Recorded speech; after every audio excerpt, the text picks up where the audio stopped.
Hello everyone. तो हम क्या पढ़ रहे हैं सर? हम अपनी दंगल सीरीज में cell cycle and cell division पढ़ रहे हैं, जिसका वेटेज जो है 5 क्वेश्चंस का है। यानी कि ये आपको चैप्टर 20 मार्क्स तक दे सकता है। और मेरा नाम आप सभी जानते हैं कि मेरा नाम सूरज सर है। तो मैं आपको क्या पढ़ा रहा हूँ सर? बॉटनी और जूलॉजी पढ़ा रहा हूँ, जिसमें अभी मैं आपको वर्तमान समय में बॉटनी पढ़ा रहा हूँ। तो आपको ये पता है कि सर हमारा चैप्टर है cell cycle and cell division, जो कि बहुत ही इंपॉर्टेंट चैप्टर है। हमने कल कहाँ तक बात की थी उसके बारे में भी बात करेंगे, और आज हम नए टर्म को सीखेंगे। तो cell cycle and cell division का ये लेक्चर नंबर कौन सा होगा sir? Lecture number 2। I hope आपने लेक्चर नंबर 1 देख लिया होगा, नहीं देखा होगा तो उसमें हमने जो है कुछ बेसिक्स कवर किए थे, जिसकी आपको इस चैप्टर में जरूरत पड़ेगी। आइए आज हम लेक्चर नंबर 2 में बात करते हैं कि जब cell cycle and cell division होता है तो किस प्रकार की प्रोसेस होती है। पहले आपको ये पता है सेल क्या होता है। सेल क्या करता है सर? सेपरेट करता है आउटर इन्वायरमेंट को इनर इन्वायरमेंट से, और उसमें क्या होती है सर? केमिकल रिएक्शन होती है।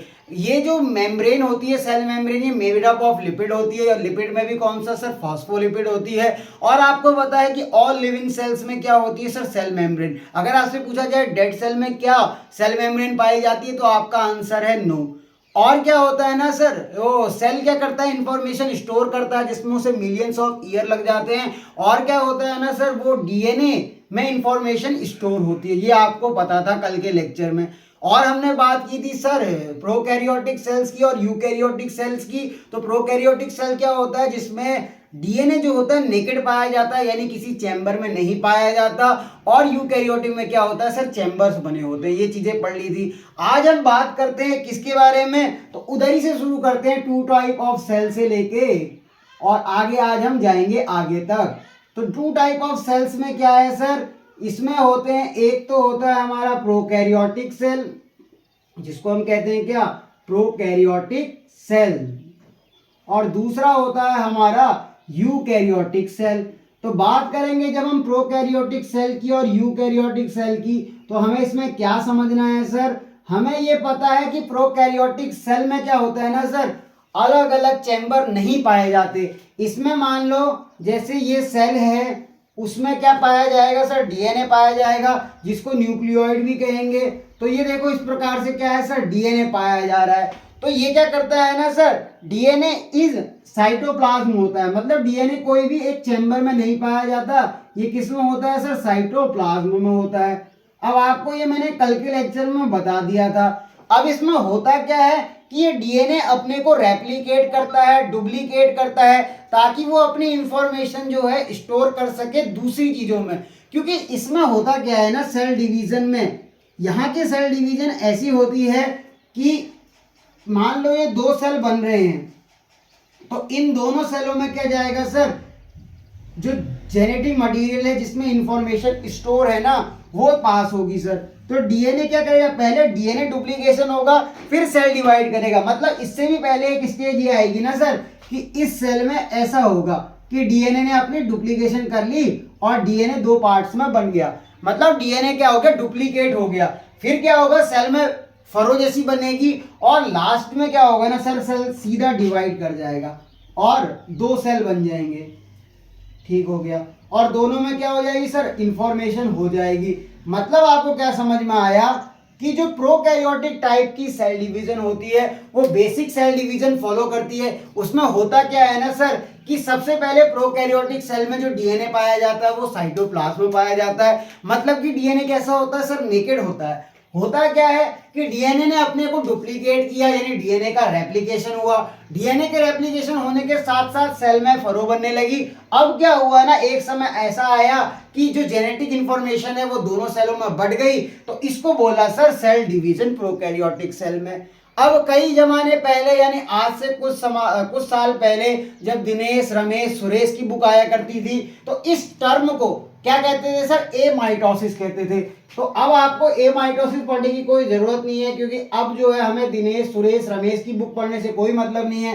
तो इसको बोलते थे सर ए माइटोसिस। तो ए माइटोसिस सिंपल प्रकार की डिवीजन है। सीधा सेल में क्या होगा सर? डीएनए का रेप्लिकेशन होगा और सेल डिवाइड कर जाएगा। बट यूकैरियोटिक सेल में ऐसा नहीं होता है। यूकैरियोटिक सेल में कुछ अलग लेवल का ड्रामा होता है। होता क्या है कि जो ये सेल होती है ना, इसमें क्या होता है ना सर, जो डीएनए होता है वो एक चैम्बर में प्रेजेंट होता है जिसको न्यूक्लियस कहते हैं। यानी डीएनए के बाहर एक चैम्बर है, मतलब सारा काम एक वेली अच्छे चैम्बर में हो रहा है। तो डीएनए किसमें पाया जाएगा सर, एक क्लोज स्ट्रक्चर जो कि न्यूक्लियस है उसमें डीएनए पाया जाएगा। अब डीएनए इसमें पाया गया तो सबसे पहले क्या होगा ना सर, यूकैरियोटिक सेल में लिख लो, ये क्या है हमारी यूकैरियोटिक सेल है। जो यूकैरियोटिक सेल में क्या हो सकते हैं, प्लांट सेल हो सकते हैं, एनिमल सेल हो सकते हैं, साथ में क्या हो सकती है सर, फंजाई हो सकती है, और भी होते हैं तो देख लेना। यूकैरियोट सर ये है, प्लांट है, एनिमल है, फंजाई है। इसमें होता क्या है ना कि सेल और न्यूक्लियस डीएनए ये देखेंगे अभी हम। हाँ, तो इसमें क्या हुआ देखो, ये न्यूक्लियस है, ये क्या है सर हमारा सेल है, और ये क्या है आपका न्यूक्लियस है, ये क्या है सर हमारा डीएनए है। ठीक हो गया।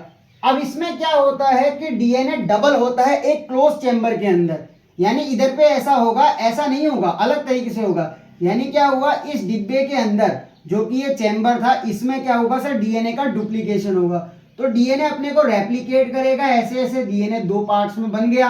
अब क्या होगा ना सर, ये डीएनए कंडेंस होके एक स्ट्रक्चर बनाएगा। जैसे पहले तो उसने क्या किया, डीएनए का डुप्लीकेशन किया, और लास्ट में ऐसा होगा ना सर, ये कंडेंस होके एक स्ट्रक्चर बनाएगा न्यूक्लियस के अंदर, जिसको हम क्या बोलेंगे सर, क्रोमोसोम बोलेंगे। तो ये ऐसा नहीं होगा, अब क्या होगा ना, आपको एक शेप दिखेगी, तो ये क्या बने सर, ये क्रोमोसोम्स बन गए। तो आप देख रहे होगे क्या, इसमें क्या हुआ, सबसे पहले डीएनए का डुप्लीकेशन हुआ, क्रोमोसोम जैसे स्ट्रक्चर बने, और फिर क्या होंगे, ये क्रोमोसोम जैसे स्ट्रक्चर एक धागे से जुड़ जाएंगे, और वो धागे क्या कहलाएंगे सर, स्पिंडल फाइबर कहलाएंगे। यानी कि अब ये क्रोमोसोम किसमें, एक धागे से ऐसे अटैच हो जाएंगे, और एक स्पिंडल फाइबर जो कि फाइबर होता है उसकी सहायता से ये जुड़े रहेंगे। और क्या होगा, एक टाइम ऐसा आएगा जब ये सेंटर में आ जाएंगे और बीच में से सेल डिवाइड होगा। यानी कि क्या होगा कि इस तरफ देखोगे आप, ऐसे करके ये चलेगा, यानी यहाँ पे भी धागे से क्या होगा सर, क्रोमोसोम इस तरह से जुड़े होंगे और इस तरह से जुड़े होंगे, और यहाँ पे भी धागे से क्या होगा सर, इस तरह जुड़ा होगा, इस तरह जुड़ा होगा, फिर बाद में सेल डिवाइड करेगा। मतलब इसमें एक पूरी प्रोसेस चलती है, उस प्रोसेस को हम क्या कहते हैं सर, सेल डिवीजन कहते हैं। मतलब कि आपने जो भी अब तक पढ़ा होगा क्लास 11th में, जब आप स्कूल बोर्ड्स में पढ़ रहे होंगे, यानी G1 phase, G2 phase, M phase, और उससे पहले S फेज जो आपने पढ़े हैं ना, G1 S, G2 M phase, उनकी बात हो रही है ना सर। अगर आपसे पूछा जाए कि टू टाइप सेल में कैसे होते हैं, एक तो प्रोकैरियोटिक सेल होता है और यूकैरियोटिक सेल होता है। प्रोकैरियोटिक सेल में सिंपल डिवीजन होती है, जो रमेश सुरेश दिनेश की बुक में जो है ए माइटोसिस के टर्म से बताया गया था। अब वो जमाना नहीं रह गया कि हम दिनेश रमेश सुरेश की बुक पढ़ें, अब हमें जो है काफी एडवांस बुक पढ़नी पड़ेगी। तो आपको ये पता है कि प्रोकैरियोटिक सेल में डिवीजन होता है, ट्रू। यूकैरियोटिक सेल में भी डिवीजन होता है, ट्रू। क्या प्रोकैरियोटिक सेल में कोई फेस देखने को मिलते हैं? नहीं, पर यूकैरियोटिक सेल में फेस देखने को मिलते हैं। प्रोकैरियोटिक सेल में डीएनए का डुप्लीकेशन होता है, सीधा डिवाइडेशन हो जाता है, बट यहाँ पे क्या कहते हैं, डीएनए का डुप्लीकेशन होता है, ऐसे स्ट्रक्चर बनते हैं जो कि मोस्ट कंडेंस पार्ट होते हैं, यानी क्रोमोसोम अपीयर होते हैं, और क्रोमोसोम धागों से जुड़ते हैं जिसको स्पिंडल फाइबर कहते हैं, और ये स्पिंडल फाइबर आगे अलग हो जाते हैं, और क्या हो जाता है ना सर, फिर से एक नया सेल बन जाता है, अलग अलग दो सेल बन जाते हैं, और इन दोनों सेलों में अपना अपना जेनेटिक मटेरियल होगा, जो कि किसमें होगा सर, एक न्यूक्लियस के अंदर होगा। तो आपको जो है बेसिक चीजें समझ में आ गई होगी, यानी आपको ये पता चला होगा ना कि सर ये सेल डिवाइड कैसे करेगा, यानी कि माइटोसिस की जरूरत हमें क्यों पड़ी, ये चीजें आपको क्या हुआ सर, यहाँ से पता चल गया।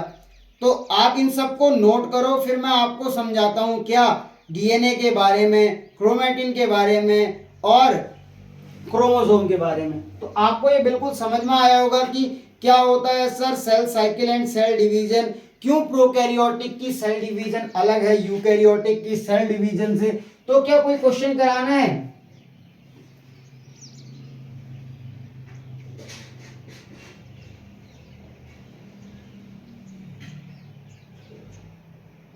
हाँ, तो एक चीज मैं बताऊं कि प्रोकैरियोटिक में क्या होता है सर, क्रोमोसोम नहीं बनते हैं, और यूकैरियोटिक में क्रोमोसोम बनते हैं। अब मैं आपको एक क्वेश्चन करा देता हूं ताकि आपका कॉन्सेप्ट अच्छा हो जाए। इसके लिए मैं पहले मिटाने के लिए कुछ सामग्री ढूंढता हूं, तो पहले आप इसको नोट कर लो।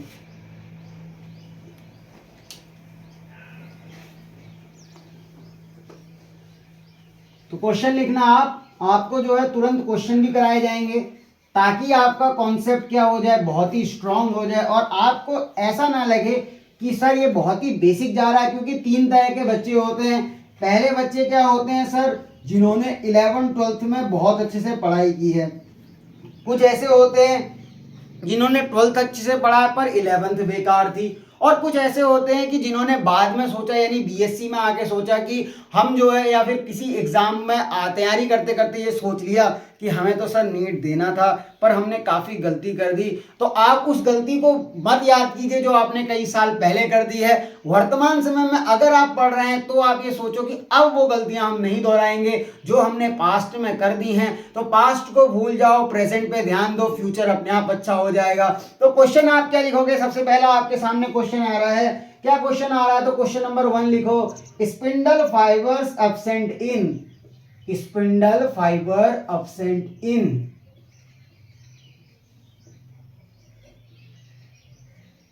ऑप्शन आपके सामने, ये क्लासरूम के क्वेश्चन है तो आप देख रहे होंगे मैं क्लासेस में भी क्वेश्चन बहुत सारे कराता हूं और क्या साथ में डीपीपी भी कराता हूं और आपको मैं अलग से क्वेश्चन छोड़ के भी जाऊंगा स्लाइड्स में जिसको आप कर सकते हैं।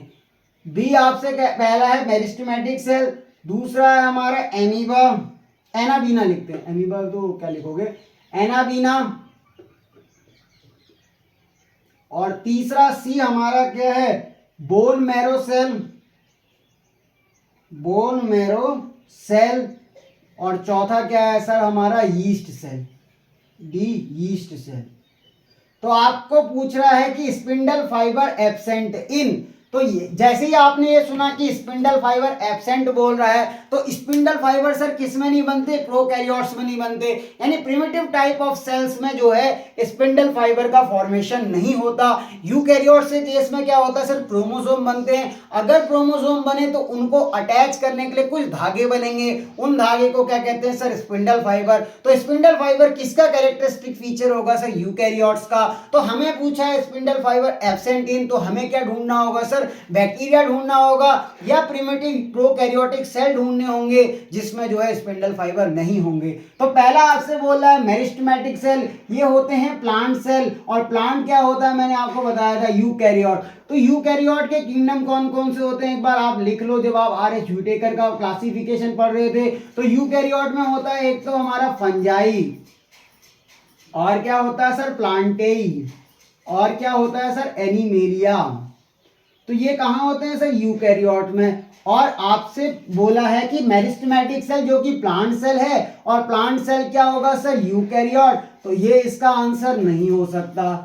अब बात कर लेते हैं हम बोन मैरो की। बोन मैरो क्या होते हैं, एनिमल सेल, और एनिमल सेल क्या होते हैं सर, यूकैरियोट्स में आते हैं। तो यूकैरियोट्स में आते हैं तो इसमें क्रोमोसोम बनेंगे, और क्रोमोसोम बनेंगे तो क्या सर, इसमें स्पिंडल फाइबर हो सकता है। यीस्ट सेल होता है फंजाई सेल, यीस्ट क्या है सर, फंजाई। फंजाई में यीस्ट का जो साइंटिफिक नेम है वो क्या है, सैक्रोमाइसिस सेरिविसियाई। मैंने आपको माइक्रोब्स इन ह्यूमन वेलफेयर में बताया था कि अगर हम इसका यूज जो है बेकरी प्रोडक्ट्स में करते हैं तो इसे बेकर्स यीस्ट कहते हैं, और ब्रीविंग इंडस्ट्री में करते हैं यानी इथेनॉल प्रोडक्शन में करते हैं तो इसे क्या बोलते हैं सर, ब्रीवर्स यीस्ट बोलते हैं। तो फंजाई है, फंजाई क्या है सर, अपने आप में यूकैरियोट्स है। तो यूकैरियोट्स में क्या होता है सर, स्पिंडल फाइबर पाए जाते हैं, तो यानी कि इसमें भी स्पिंडल फाइबर पाए जाएंगे। तो प्लांट सेल, एनिमल सेल और फंजाई सेल आइडेंटिफाई हो गया। एक बचा तो एनाबीना क्या होता है सर, बैक्टीरिया, और बैक्टीरिया क्या होता है सर, प्रोकैरियोटिक सेल, और प्रोकैरियोटिक सेल में क्या होता है सर, स्पिंडल फाइबर एब्सेंट होते हैं। तो आपका जो आंसर आएगा वो बी है। तो आप क्या करो, आगरा, बदलापुर, चेन्नई, ढोलकपुर क्वेश्चन नंबर 1 करके कमेंट बॉक्स में आंसर को पुट कर दो कि आपका आंसर आगरा आया क्या, बदलापुर आया क्या, चेन्नई आया क्या, ढोलकपुर आया। तो मेरा आंसर आया बदलापुर, एनाबीना। एनाबीना क्या है सर, बैक्टीरिया है जो कि प्रोकैरियोटिक सेल है, और स्पिंडल फाइबर इसमें एब्सेंट होंगे क्योंकि इसमें अगर क्रोमोसोम ही नहीं बन रहा, तो जब क्रोमोसोम नहीं बन रहा ना तो क्या होता है कि उसमें स्पिंडल फाइबर भी नहीं बनेंगे। तो यहां तक आप लिखो। अब आपको क्या बताऊंगा ना सर, मैं कुछ इंपॉर्टेंट टर्म बताऊंगा कि डीएनए क्या होता है, क्रोमेटिन क्या होता है, क्रोमोसोम क्या होता है, इन सब के बारे में आप कब सीखेंगे, तो हम आज ही के लेक्चर में सीखेंगे। तो बात कर लेते हैं हम क्या इसके बारे में, डीएनए, क्रोमेटिन और क्रोमोसोम के बारे में। चलो फिर लिखते हैं। होता क्या है कि ये मान लो क्या है, हमारा धागा है, थ्रेड।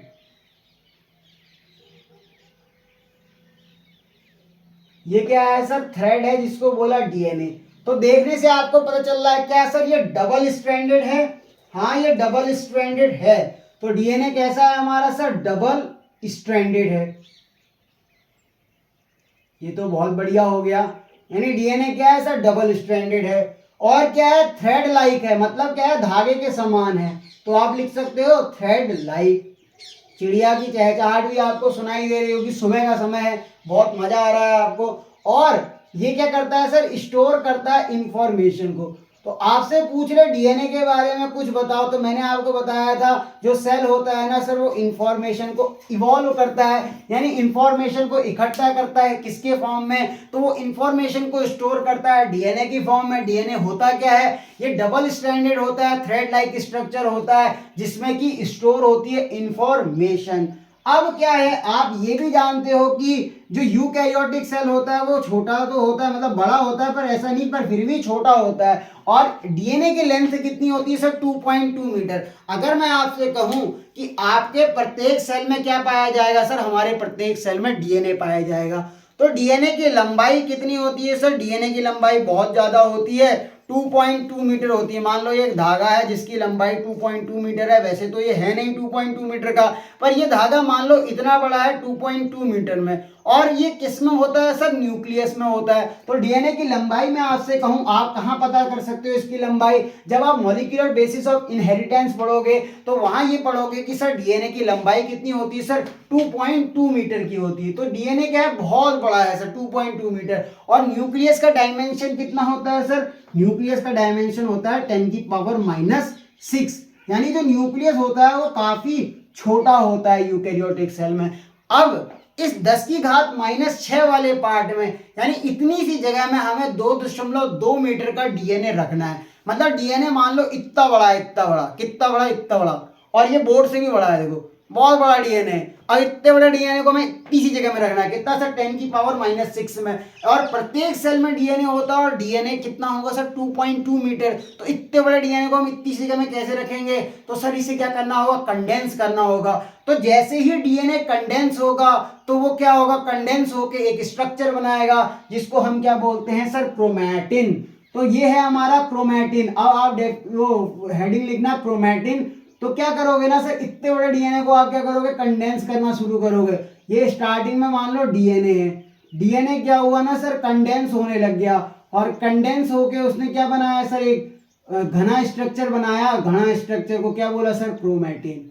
तो अगर मैं आपसे पूछूं कि क्रोमैटिन क्या है, तो ये कंडेंस फॉर्म है किसकी, डीएनए की। तो क्रोमैटिन आप क्या लिखोगे sir, it is condense form of DNA.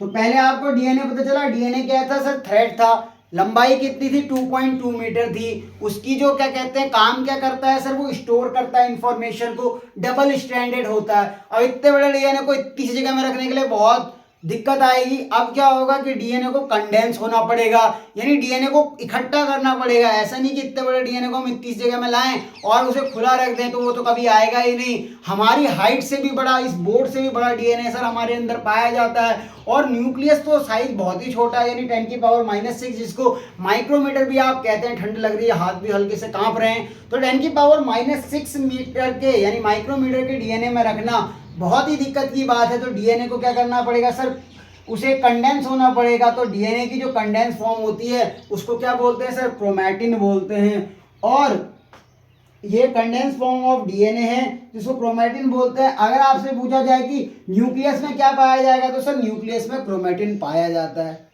अब क्या हुआ, हमें क्या करना है सर, सेल को डिवाइड करना है। मतलब कि हमें क्या करना है, सेल में डिवीजन करना है। तो हमें क्या बनाना होगा सर, क्रोमोसोम बनाना होगा। मतलब कि इसे और कंडेंस स्ट्रक्चर देना होगा जिससे कि क्रोमोसोम का फॉर्मेशन हो जाए। तो क्रोमोसोम आपको कैसा देखने को मिलेगा, तो ये इस तरह से कुछ क्रोमोसोम होता है। तो ये मोर कंडेंस फॉर्म होती है किसकी सर, क्रोमैटिन की। तो क्रोमोसोम लिखो, it is condense form of chromatin, it is condensed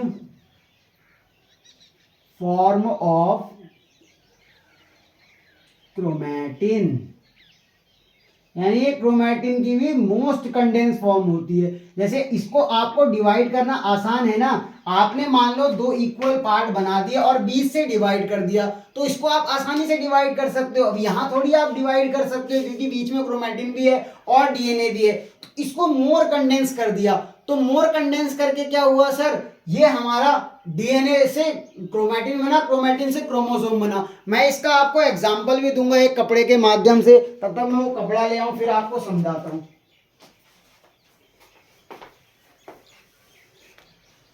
तो काफी प्रैक्टिकल करके, या प्रैक्टिकल तो यहाँ हो नहीं पाते, पर मैं अपनी तरफ से जो है आपको एग्जांपल देने की पूरी कोशिश करता हूं। सबसे पहले बोल रहा है डीएनए क्या है सर, एक थ्रेड है। मान लो आप डीएनए को ऐसे एज्यूम करो, एक धागा, ये क्या है सर हमारा डीएनए एक धागा है, बहुत बड़ा धागा है सर। अब इतने से बड़े धागे को हमें इतनी सी जगह में लाना है, तो क्या करेंगे, आप इसको कंडेंस करना शुरू करोगे। मान लो कि आपने इसको कंडेंस करा, कंडेंस होके क्या हुआ सर, ये छोटी सी जगह में आ गया, ये कंडेंसेशन फॉर्म है।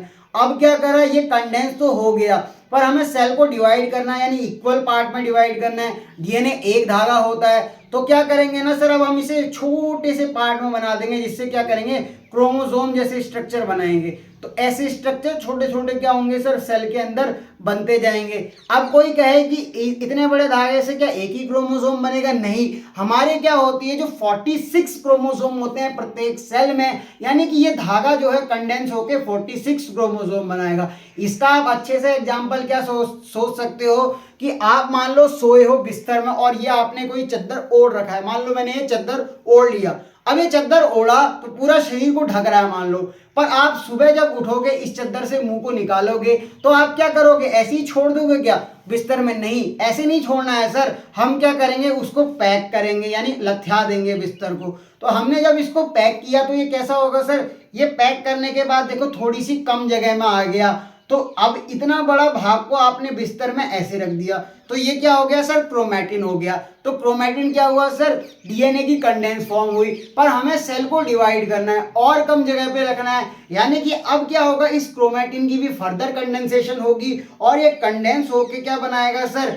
एक स्ट्रक्चर बनाएगा जिसको डिवाइड करना आसान हो। तो देखो इसने और कम जगह ले ली, यानी कि इतना फोल्ड हो गया कि अब जो है ये कम जगह में आ गया ना सर, तो ये कम जगह में आ गया तो इसको बोला क्रोमोसोम। अब इसको 20 से डिवाइड करोगे तो अलग अलग सेल में क्या होगा सर, इंफॉर्मेशन चले जाएगी और हमारा काम क्या हो जाएगा, पूरा हो जाएगा। तो समझ में आया। सबसे पहले डीएनए क्या था सर, मान लो ये चद्दर आपने कंबल ओढ़ा था, आपने इतना बड़ा कंबल ओढ़ा था, तो ये मान लो डीएनए है। अब इस डीएनए को क्या किया आपने, कंडेंस करना शुरू किया, ये कंडेंस होके जो है कम जगह में आ गया, इसको आपने बोला सर क्रोमैटिन। अब इस क्रोमैटिन की फर्दर कंडेंसेशन करो ताकि ये और कम जगह में आए, तो इसको आप और तय करोगे, लथ्याओगे। जब आपने इसको और तय किया तो ये क्या होगा सर, और अच्छे स्ट्रक्चर में आ जाएगा, यानी कि अब इसको डिवाइड करना और आसान हो जाएगा। तो आप इंफॉर्मेशन को जो है अलग अलग सेल तक पहुंचा सकते हो। तो मोस्ट कंडेंस फॉर्म क्या होगी सर, क्रोमोसोम होगी,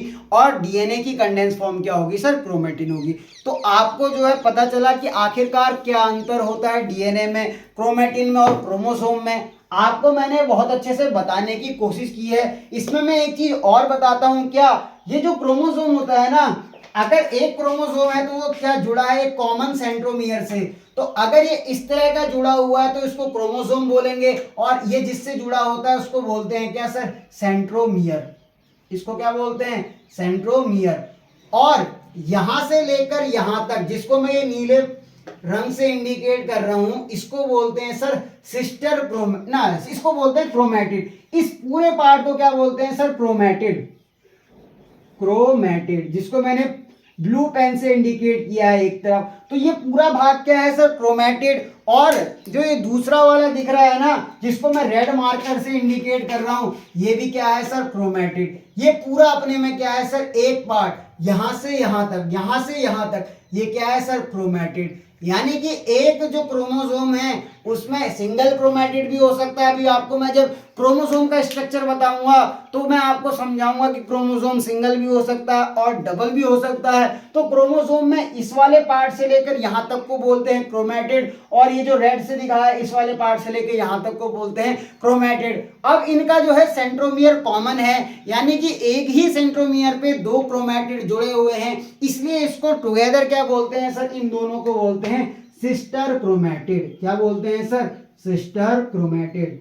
तो आपको काफी अच्छा लग रहा होगा, आपको जो है एक अच्छे से एग्जांपल से मैंने आपको समझाया। अब ऐसा नहीं कि मैं आपको कंबल की फोल्डिंग करके दिखा दूं, कंबल तो काफी बड़ा हो जाएगा और फोल्ड करने में भी समय लगेगा। तो मैंने आपको एक छोटा सा, जो कि मैं अपने क्या कहते हैं बक्से के ऊपर बिछा के रखता हूँ, ये कपड़े से आपको समझा दिया, बहुत अच्छे से समझ में आया होगा। नहीं आया तो एक बार फिर से सुन लो, कोई जल्दबाजी नहीं है, आपको आना चाहिए। आपको ये नहीं लगना चाहिए कि सर हमें पढ़ाने में कोई कमी छोड़ी जा रही है, मेरा सिलेक्शन नहीं हुआ, पर मैं चाहता हूं कि आपका सिलेक्शन हो जाए। आप जो है, मेरे तो कई कारण हैं जिससे मैं बीमार भी काफी पड़ जाता हूं, मैं नहीं पढ़ पा रहा हूं कई समय पे। तो क्या होता है ना सर, ये एक पहले सबसे पहले डीएनए को समझो। डीएनए क्या था सर, एक थ्रेड था, धागा था। इस धागे में क्या हुआ ना सर, इंफॉर्मेशन स्टोर है। ये इंफॉर्मेशन स्टोर होती है, डबल स्ट्रैंडेड होता है। अब इतना बड़ा डीएनए, मान लो बोर्ड बराबर डीएनए, इतने बोर्ड बड़े बराबर डीएनए को हम छोटी सी जगह में कैसे लाएं, न्यूक्लियस में कैसे लाएं,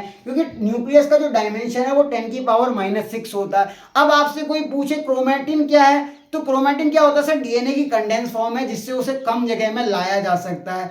आपसे मैं कहूं कि अगर कईयों के मन में ऐसा दिमाग में क्वेश्चन आया होगा, सर क्रोमेटिन का डायमेंशन बताओ, यानी क्रोमेटिन कितना लंबा होता है। आपको मान लो मैं 2 मीटर का डीएनए 10/8 के कमरे में रख देने को कह रहा हूं, तो वो छोटा पार्ट हुआ ना, तो क्रोमेटिन का साइज कितना हो सकता है सर, उसी कमरे के बराबर हो सकता है। यानी क्रोमेटिन का डायमेंशन कितना हो सकता है सर, 10⁻⁻⁶, उससे ज्यादा एक्सीड कर सकता है नहीं। यानी इस जगह पे लाना है तो 10⁻⁻⁶, या उससे कम जगह पे लाने के लिए हमें क्या करना, उसे कंडेंस करना पड़ेगा। तो उसका डायमेंशन लगभग 10⁻⁻⁶ तक हो सकता है, इससे कम हो सकता है, परंतु इससे ज्यादा नहीं जाएगा क्योंकि फिर उसमें वो नहीं आएगा। तो 2.2 मीटर के डीएनए को हमने कंडेंस करना पड़ा, और कंडेंस करके हमें सर क्या मिला, क्रोमेटिन मिला। तो क्रोमेटिन क्या है, मोस्ट मतलब कंडेंस पार्ट ऑफ डीएनए। अब क्या है, क्रोमोसोम को समझ लेते हैं। अब ये क्रोमेटिन समझा, क्रोमेटिन को अलग कर पाना थोड़ा असंभव हो जाएगा, तो हमें ऐसे स्ट्रक्चर चाहिए होंगे जो कि बहुत ही ज्यादा कंडेंस हो। अब आपको ये पता है कि हमारे प्रत्येक सेल में 46 क्रोमोसोम होते हैं, यानी कि एक धागा कंडेंस होकर 46 क्रोमोसोम बनाएगा, और इनको डिवाइड करना आसान होता है, इसीलिए जो है ये क्रोमोसोम बनाए जाते हैं। क्रोमोसोम में क्या होता है, एक सेंट्रोमियर होता है जिसमें कि हमारी क्या कहते हैं क्रोमैटिड्स जुड़ी होती हैं, यहां से यहां तक एक क्रोमैटिड, यहां से यहां तक एक क्रोमैटिड, दोनों का सेंट्रोमियर कॉमन है, इसीलिए इसको क्या बोलते हैं सर, सिस्टर क्रोमैटिड। तो आपको डीएनए, क्रोमैटिन, क्रोमोसोम में अंतर पता चल गया होगा। तो इसी समय वीडियो को लाइक कर देना और कमेंट करके बता देना सर कि आपका पढ़ाने का तरीका बहुत ही अच्छा है, आप बहुत ही अच्छे लगते हो, ये भी बोल सकते हो। फिर आप क्या करोगे ना सर, और समझते हैं इसके बारे में, कुछ और देखते हैं। क्या देखते हैं, अभी बात कर लेते हैं, पहले इसको मिटा लूंगा।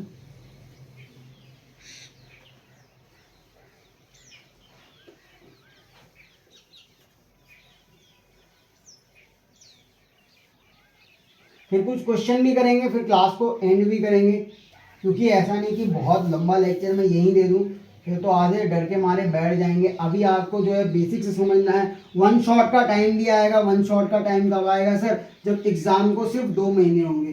तो क्योंकि अगर आप वहाँ पे फिर एक वीडियो देख रहे हो जो 2.5 घंटे 4 घंटे का है, तो आपको टाइम वेस्ट कर रहे हो सर। उस समय आपको क्या करना है, टाइम का सदुपयोग करना है। तो आपको 1 शॉट भी दिए जाएंगे, मैं अपनी तरफ से पूरी कोशिश कर रहा हूँ। अब बोर्ड का समय भी आ गया है, आपकी एग्जाम की डेट आ गई होगी, सीबीएसई वालों की भी।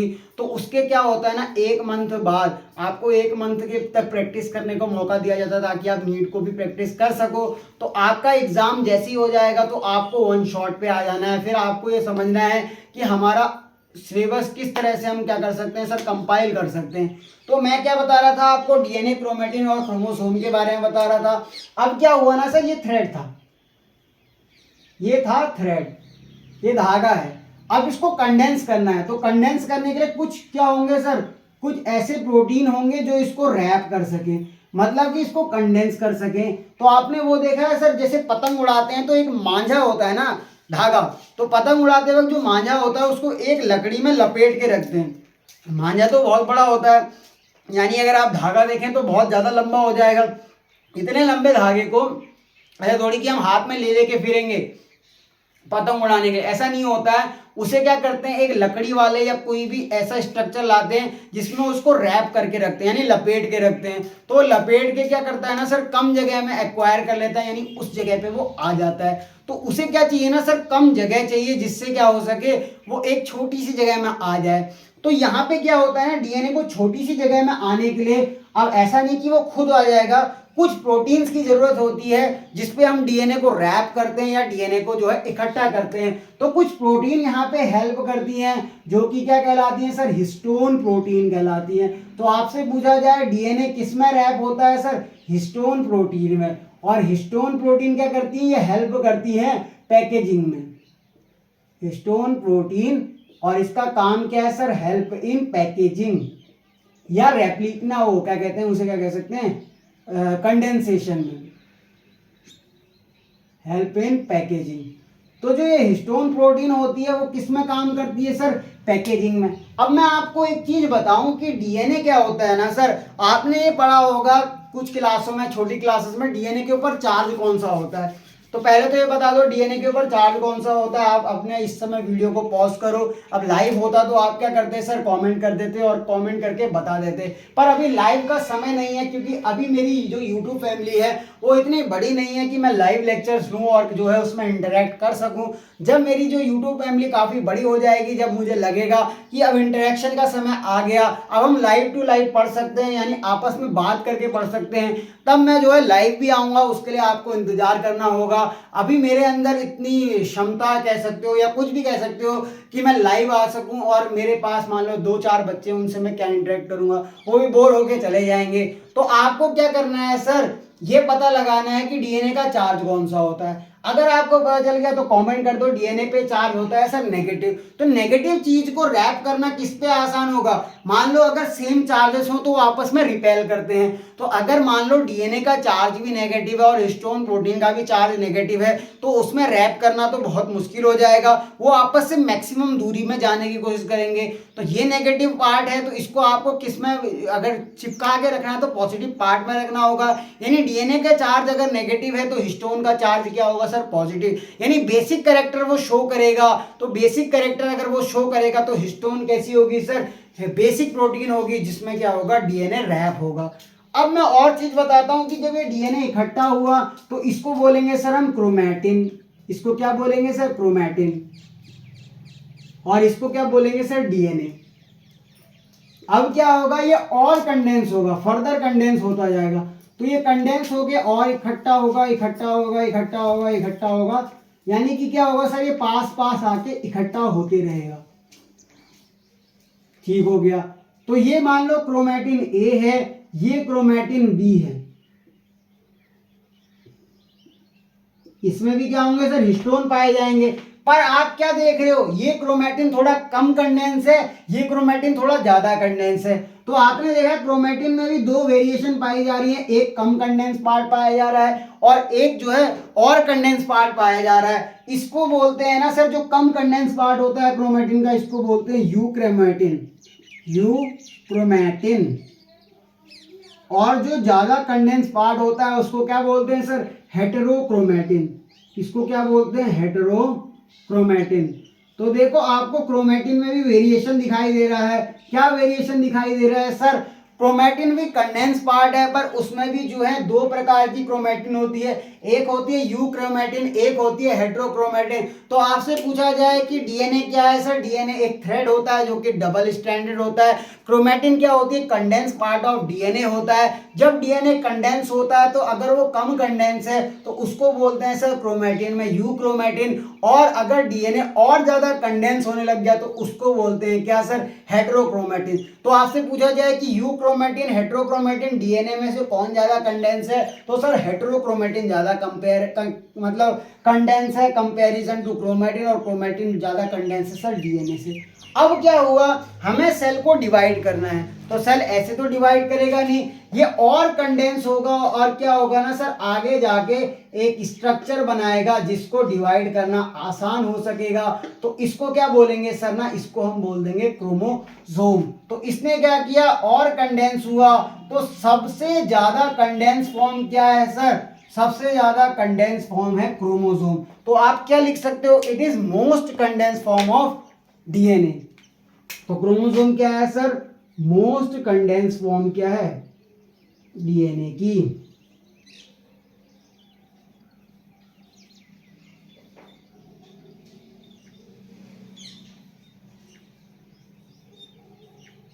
और ये क्रोमोसोम बनते कब है आपसे पूछे, तो ये क्रोमोसोम विजिबल होते हैं व्हेन सेल डिवाइड, विजिबल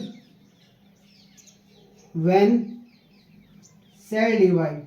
तो आपसे मैं पूछूं हर वक्त आपको सेल में क्या देखने को मिलेगा, क्या डीएनए देखने को मिलेगा, क्या क्रोमैटिन देखने को मिलेगा, कि क्रोमोसोम देखने को मिलेगा। आपको ये समझना है सर कि अगर कॉमन सिचुएशन चल रही है, जब हमारा सेल डिवाइड नहीं कर रहा है, तो हमें डीएनए देखने को तो मिलेगा नहीं। डीएनए मिलेगा पर डीएनए का पार्ट ही तो है क्रोमैटिन, मतलब उसका कंडेंस पार्ट तो है।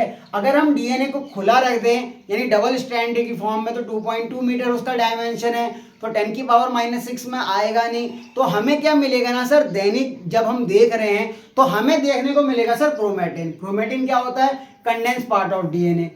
अब अगर सेल को डिवाइड करना है, मतलब कि एक सेल से दो सेल बनानी है, तो इसको बोलते हैं डॉटर सेल। अब कई लोग सोचेंगे इसको डॉटर सेल क्यों नहीं बोला, अगर लड़का भी हो सकता है लड़की भी हो सकती है, इसको सन सेल या डॉटर सेल भी कह सकते हैं। ऐसा नहीं होता है, सेल डिवाइड करती है, दोनों में इंफॉर्मेशन जाती है, तो हम ये देख लेते हैं कि डॉटर सेल हो गया। अब क्या हुआ, अगर सेल डिवाइड कर रही है तो उस समय क्या बनाएगा सर, स्ट्रक्चर बनाएगा जिसको क्रोमोसोम कहते हैं। तो क्रोमोसोम कहाँ देखने को मिलेंगे, यूकैरियोट्स में। और यूकैरियोट्स में ही डीएनए का क्या होता है सर, रेप्लिकेशन के बाद उसका कंडेंसेशन शुरू होता है। तो हिस्टोन प्रोटीन आपको कहाँ देखने को मिलेंगे, सिर्फ यूकैरियोटिक में। क्या आपको प्रोकैरियोटिक में हिस्टोन प्रोटीन देखने को मिलेंगे, कॉमेंट करके बताओ। क्वेश्चन आप ध्यान से सुनो कि histone protein present in prokaryotes, तो आपका आंसर यस है और नो है। तो आपका आंसर होना चाहिए सर नो, क्योंकि हिस्टोन प्रोटीन क्या होते हैं सर, यूकैरियोट्स में ही देखने को मिलते हैं, प्रोकैरियोट्स में देखने की जरूरत नहीं पड़ती, क्योंकि वहां पे जो डीएनए एक धागा होता है ना, उसे कंडेंस होने की जरूरत ही नहीं पड़ती।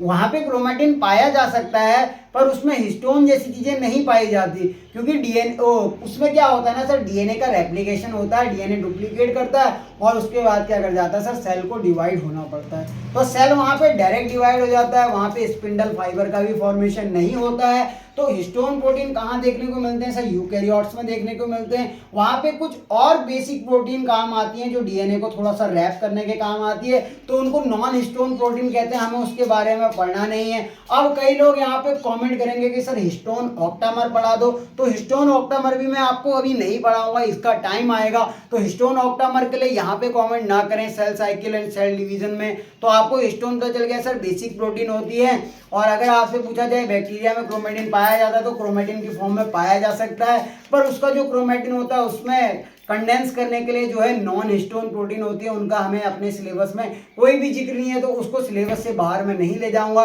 यानी सिलेबस से बाहर आपको नहीं पढ़ाऊंगा नॉन हिस्टोन प्रोटीन के बारे में। फिर हमने क्या बात करी कि अब सेल को डिवाइड करना है तो ऐसा स्ट्रक्चर दिखेगा जो कि मोस्ट कंडेंस होगा, यानी डीएनए क्या करेगा सर, कंडेंस फॉर्म करके अपना क्रोमोसोम बनाएगा और सेल डिवाइड कर दिया जाएगा। तो अब कुछ प्रॉपर्टी लिखते हैं। तो यूक्रोमैटिन क्या है सर, लेस कंडेंस है, लेस कंडेंस। और जो हेट्रोक्रोमैटिन है सर, ये कैसा है सर, मोर कंडेंस। इसको लिखो मोर कंडेंस। और सबसे ज्यादा कंडेंस क्या है सर, हमारा प्यारा सा आपका और मेरा क्रोमोसोम।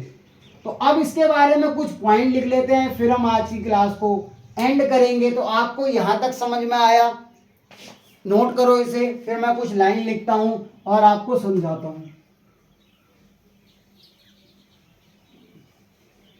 कुछ लाइनें लिखेंगे इसके बारे में।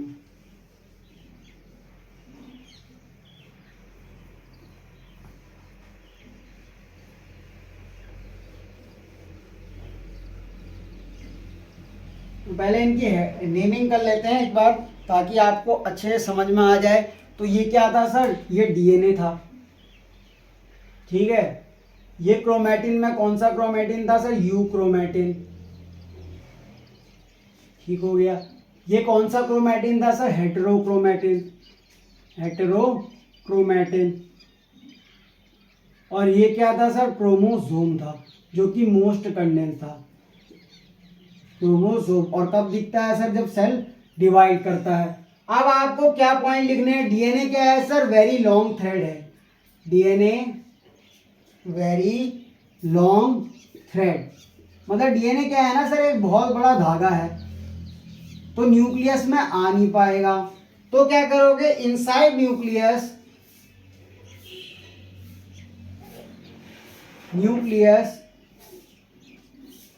it is present in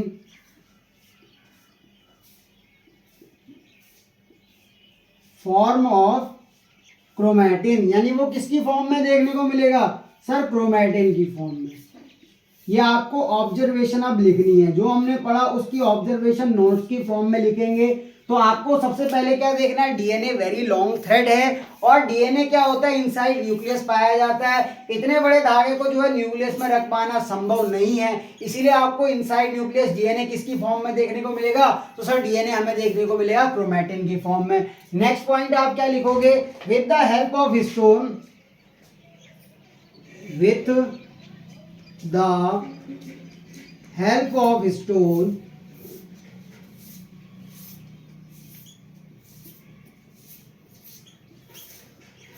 histones में क्या लिखोगे, जो कि एक प्रोटीन है, और ये किस में हेल्प करती है सर, हेल्प करती है पैकेजिंग में, हेल्प इन पैकेजिंग। तो कह रहा है विद दी हेल्प ऑफ क्या होता है, हिस्टोन, जो कि हिस्टोन एक प्रोटीन है और वो हेल्प करती है पैकेजिंग में। तो ये चीज पता चल गई। जो क्रोमैटिन होता है वो गेट कंडेंस होता है, यानी क्रोमैटिन क्या है, और कंडेंस होता है। तो क्रोमैटिन गेट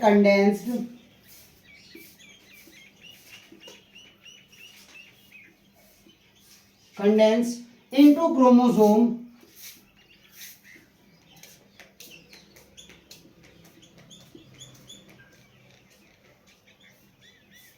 क्या डीए chromatin get condensed into chromosome during cell division, यानी क्रोमोसोम आपको कब देखने को मिलेंगे सर, सेल डिवीजन के टाइम पे।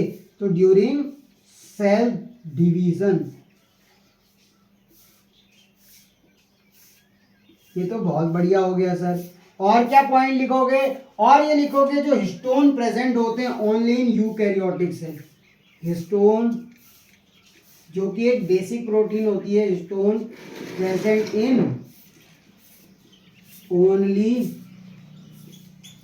Eukaryotic cell. तो हमारी ऑब्जर्वेशन यहाँ से क्या आई, हमारी ऑब्जर्वेशन सर यहाँ से ये आई, जो अब तक हमने पढ़ा वो क्या पढ़ा सर, हमने ये पढ़ा कि डीएनए एक बहुत लंबा धागा होता है। इतने बड़े धागे को हमें 10 की पावर -6 मीटर के न्यूक्लियस के अंदर में लाना होता है। तो अगर आपसे पूछा जाए कि मोस्टली टाइम में आपको क्या देखने को मिलेगा, सर मोस्टली टाइम में हमको क्रोमैटिन देखने को मिलेगा। क्रोमैटिन क्या है, डीएनए का कंडेंस पार्ट है। अब क्या हुआ कि इसको जो है कंडेंस करने के लिए जो प्रोटीन लगती है वो हिस्टोन प्रोटीन लगती है। जो हिस्टोन होता है ना वो किसकी बनी होगी, तो हिस्टोन प्रोटीन की बनी होगी, और वो क्या करेगी सर, हेल्प करेगी पैकेजिंग में। और क्या है, जो क्रोमैटिन गेट कंडेंस होगी, और ज्यादा कंडेंस होगी, किस फॉर्म में, क्रोमोसोम। और क्रोमोसोम हमें कब देखने को मिलते हैं, ड्यूरिंग सेल डिवीजन। तो आपसे पूछा जाए क्या क्रोमोसोम में क्रोमैटिन मतलब हिस्टोन प्रोटीन होगी, हाँ यूक्रोमैटिन में भी हिस्टोन प्रोटीन होगी, हेटेरोक्रोमैटिन में भी हिस्टोन प्रोटीन होगी, और क्रोमोसोम में भी होगा। और जो क्रोमोसोम होता है वो किस पे जुड़ा होता है सर, सेंट्रोमियर पे जुड़ा होता है। किस में जुड़ा होता है, सेंट्रोमियर पे। तो आप इसको नोट करो, फिर मैं आपको कुछ क्वेश्चन कराता हूं जिससे आपको इन क्वेश्चन इस टॉपिक के ऊपर जो पढ़ा उस पर आपकी कमांड अच्छी हो सके। तो आप पहले इसको क्या कर लो सर, नोट कर लो, फिर मैं कुछ क्वेश्चन कराता हूं आपको। इसको मिटा देता हूं मैं, फिर क्लासरूम क्वेश्चन कराता हूं। एक क्वेश्चन पहले करा दिया है, अब कुछ क्वेश्चन और कराऊंगा।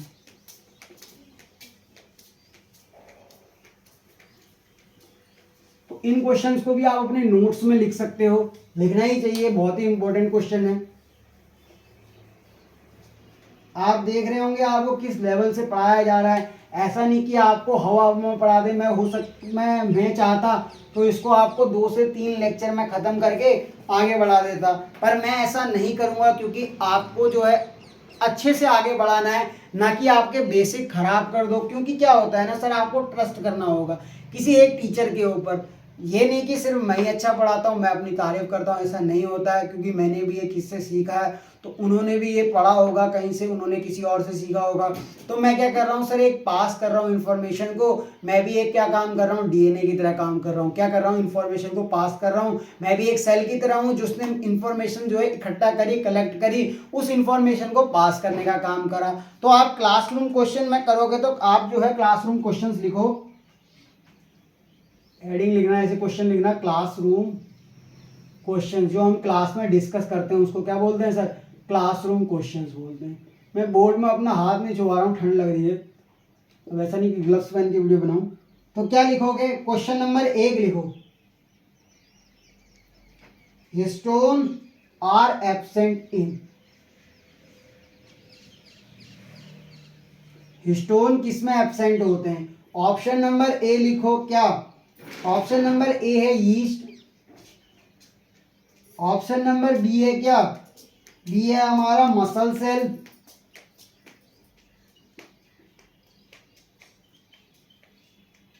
ऑप्शन नंबर सी क्या है हमारा, ऑप्शन नंबर सी है पैरेन्काइमा।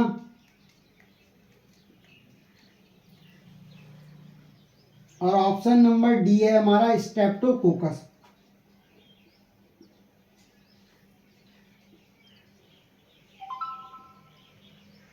तो आपसे पूछ रहा है कि हिस्टोन प्रोटीन किसमें एब्सेंट होगी। तो कॉन्सेप्ट आपका क्या था, कॉन्सेप्ट आपका ये था कि जो हिस्टोन प्रोटीन होती है सर वो प्रोकैरियोट्स में प्रेजेंट होती है।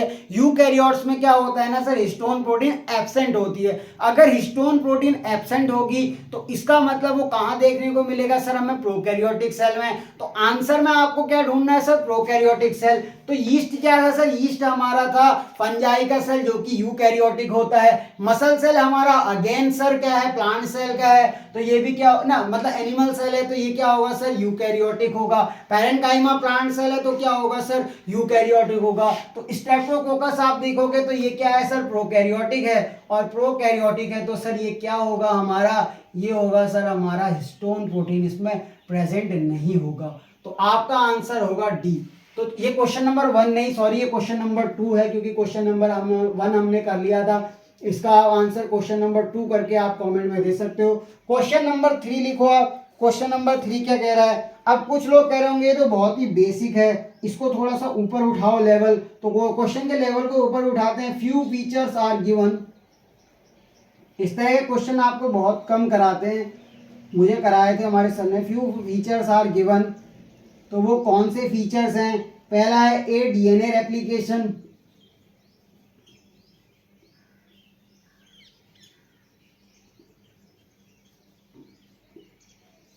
बी आपसे कह रहा है हिस्टोन्स,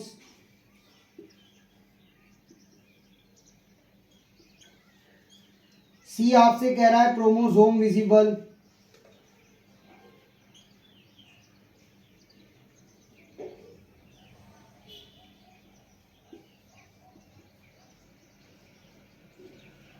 और डी आपसे कह रहा है क्या, माइटोसिस।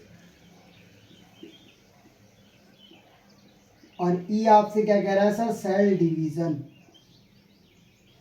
तो ये क्वेश्चन का लेवल अप कर दिया है मैंने। जिसको आता है वो कमेंट करना और बताना कि सर ये क्वेश्चन हमारा सही हो गया था। How many occurs in, how many occur in, ए आपसे ना, both prokaryotic and eukaryote, both prokaryote and eukaryote, यानी कि ये इनमें से कौन सी ऐसी चीज है जो कि दोनों में पाई जा रही है, प्रोकैरियोट और यूकैरियोट में। तो आप वो आंसर बताना, और सिर्फ प्रोकैरियोट में कौन सी चीज पाई जाएगी वो आंसर बताना, और सिर्फ यूकैरियोट में कौन सी चीज पाई जाएगी वो आंसर भी बताना। तो मैं आपके सामने लिख दे रहा हूं, तो बताओ, कह रहा है क्वेश्चन, पहले समझो क्वेश्चन क्या कह रहा है आपसे। क्वेश्चन आपके सामने ये कह रहा है कि जो फ्यू फीचर आपको दिए गए हैं, जिसमें ए कह रहा है डीएनए का रेप्लिकेशन, बी कह रहा है हिस्टोन, सी कह रहा है क्रोमोसोम विजिबल, डी कह रहा है माइटोसिस और ई कह रहा है cell division. How many occur in both prokaryotes and eukaryote. पहले तो आपको ये बताना है कि प्रोकैरियोट्स और यूकैरियोट्स में इसमें क्या कॉमन है, फिर आपको ये बताना है कि प्रोकैरियोट्स में क्या होता है और यूकैरियोट्स में क्या होता है। तो डीएनए का रेप्लिकेशन सर प्रोकैरियोट्स में भी होता है, यूकैरियोट्स में भी होता है। तो इसका आंसर एक तो ए हो गया। और क्या देखो, क्या हिस्टोन हमें प्रोकैरियोट में देखने को मिलता है, तो आंसर है आपका नो। तो यानी वो यूकैरियोट्स में होता है, तो प्रोकैरियोट और यूकैरियोट में कॉमन नहीं है। क्रोमोसोम विजिबल प्रोकैरियोट में नहीं होते, यूकैरियोट में होते, तो दोनों में कॉमन नहीं है। माइटोसिस, दिनेश सुरेश रमेश की बुक में ए माइटोसिस की टर्म थी जो कि प्रोकैरियोट में होती है, यूकैरियोट में इसे माइटोसिस का नाम देते हैं, तो ये कॉमन नहीं है। सेल डिवीजन दोनों में कॉमन होता है, तो इसमें ए और ई होगा सर। दो ऑप्शन आपके ए और ई यहां से आ गए। अब आपसे पूछा है प्रोकैरियोट में क्या होता है, तो डीएनए का रेप्लिकेशन सही है, हिस्टोन नहीं बनते, क्रोमोसोम विजिबल नहीं होता, माइटोसिस नहीं होती, सेल डिवीजन नहीं होती, तो इसका आंसर क्या है सर, ए और ई होगा। अब आपसे कह रहा है कि यूकैरियोट में क्या होता है, डीएनए का रेप्लिकेशन भी होता है, हिस्टोन प्रोटीन भी बनती है, क्रोमोसोम भी विजिबल होता है, माइटोसिस भी होती है, सेल डिवीजन भी होती है। तो इसीलिए यूकैरियोट्स में एक तो ए होगा, बी होगा, सी होगा, डी होगा और क्या होगा सर हमारा ई भी होगा। तो मैं एक बार आंसर को मैच कर लेता हूं, A B C D E. हाँ, तो आपका आंसर बिल्कुल सही है, यानी प्रोकैरियोट और यूकैरियोट में क्या क्या होगा और दोनों में क्या चीज सिमिलर होगी। तो आपको क्वेश्चन का लेवल कैसा लगा आप कमेंट करके बताना कि क्वेश्चन में अच्छे पढ़ा रहा हूँ नहीं पढ़ा रहा हूँ। तो आपको फ्यू फीचर दिए गए थे जिसमें डीएनए रेप्लिकेशन दिया था, हिस्टोन दिया गया था, क्रोमोसोम विजिबल दिया था, माइटोसिस विजिबल दिया था और सेल डिवीजन दिया था। तो कह रहा है आपसे प्रोकैरियोट और यूकैरियोट में कौन सी चीज कॉमन है, उसमें डीएनए रेप्लिकेशन होता है और सेल डिवाइड कर जाता है, दोनों में कॉमन है। प्रोकैरियोट्स में क्या होता है सर, डीएनए का रेप्लिकेशन होता है, सेल डिवाइड कर जाता है, उसमें हिस्टोन क्रोमोसोम माइटोसिस जैसे टर्म का यूज नहीं करते। बट यूकैरियोट में क्या होता है सर, डीएनए का रेप्लिकेशन भी होता है, हिस्टोन भी बनता है, क्रोमोसोम भी विजिबल होता है, माइटोसिस भी होती है, सेल डिवीजन भी होती है। तो आज के लेक्चर में हमने जो पढ़ा एक बार उसको समराइज कर देते हैं, जिससे आपको लेक्चर पूरी तरीके से आपके दिमाग में सेट हो जाए। फिर हम कल के बारे में बात करेंगे कि सेल आखिरकार डिवाइड क्यों करता है। तो पहले हम जान लेते हैं सर हमने आज क्या पढ़ा, थ्रेड के बारे में पढ़ा कि डीएनए एक थ्रेड है, नेगेटिवली चार्ज है और आपको ये पता है न्यूक्लियस का साइज बहुत छोटा होता है, उसे उस साइज में लाना बहुत ही मुश्किल हो पाता है। इसीलिए डीएनए में कुछ ऐसी बेसिक प्रोटीन होती है, क्योंकि डीएनए का चार्ज नेगेटिव होता है और बेसिक प्रोटीन पे चार्ज पॉजिटिव होता है, तो डीएनए को कंडेंस करना पड़ता है। डीएनए को कंडेंस करके हम क्रोमेटिन बनाते हैं। क्रोमेटिन में भी दो टाइप होते हैं, यू क्रोमेटिन एक हेट्रोक्रोमेटिन। यू क्रोमेटिन क्या होता है, लेस कंडेंस होता है, हेट्रोक्रोमेटिन मोर कंडेंस होता है, दोनों में हिस्टोन प्रोटीन पाई जाएगी। फिर क्या हुआ, जब सेल को डिवाइड करना पड़ता है तो सेल को डिवाइड करने के लिए हमें और कंडेंस स्ट्रक्चर बनाना पड़ता है, जिसके लिए हमें क्रोमोसोम की हेल्प चाहिए होती है। क्रोमोसोम जिस कॉमन सेंट्रोमियर से जुड़े होते हैं, तो अगर उसमें दो क्रोमेटिड है यानी 4 आर्म होगी, इसको हमें सिस्टर क्रोमेटिड बोलेंगे। और क्रोमोसोम क्या करता है सर, सेल को डिवाइड करने में मदद करता है। हमने ये जाना कि डीएनए की लंबाई 2.2 मीटर थी, यानी एक थ्रेड से कितने क्रोमोसोम बनेंगे सर,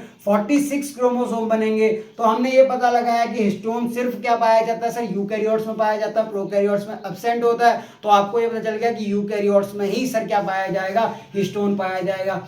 अदर जो प्रोकैरियोट है उनमें कुछ और प्रोटीन पाई जाती है कि नॉन हिस्टोन प्रोटीन कहलाती है, हमें उससे कोई मतलब नहीं है। हिस्टोन ऑक्टामर के बारे में हम एमबीआई में पढ़ेंगे, यानी मॉलिक्यूलर बेसिस ऑफ इनहेरिटेंस में पढ़ेंगे। फिर हमने कुछ क्वेश्चन सॉल्व किए कि हिस्टोन किस में प्रेजेंट होता है, उस एब्सेंट होता है, तो उसका आंसर स्ट्रेप्टोकोकस था। कुछ फीचर आपके सामने दिए गए थे जिसमें आपको बताना था कि कौन से प्रोकैरियोट और यूकैरियोट में पाए जाते हैं, कौन से सिर्फ प्रोकैरियोट में पाए जाते हैं और कौन से सिर्फ यूकैरियोट में पाए जाते हैं। तो आज के लेक्चर में इतना ही। आप इस तरीके से लेक्चरों को देखते रहें। पहले लेक्चर में आपको मैंने बेसिक समझा दिया था। अब हम किसके बारे में बात करेंगे, जीन के बारे में बात करेंगे, जो कि फंक्शनल सेगमेंट है किसका, डीएनए का। तो अगर आपको कुछ इसी तरह की इंफॉर्मेशन चाहिए, कुछ इसी तरह के क्वेश्चन सॉल्व करने हैं जिससे आपकी नीट की तैयारी में कॉन्फिडेंस आपका बूस्ट हो जाए, तो आप मुझसे जुड़े रहिएगा, लेक्चर को देखिएगा, उसमें प्यार बनाए रखिएगा, कमेंट करिएगा। आजकल कमेंट कम आ रहे हैं और शेयर्स भी जो है घटते जा रहे हैं, पर ऐसा समय आपको नहीं करना है। अब आपका समय है कि आपको पढ़ना है। तो थैंक यू लेक्चर में बने रहने के लिए। ऑल द वेरी बेस्ट, पढ़ाई करते रहें। Bye bye.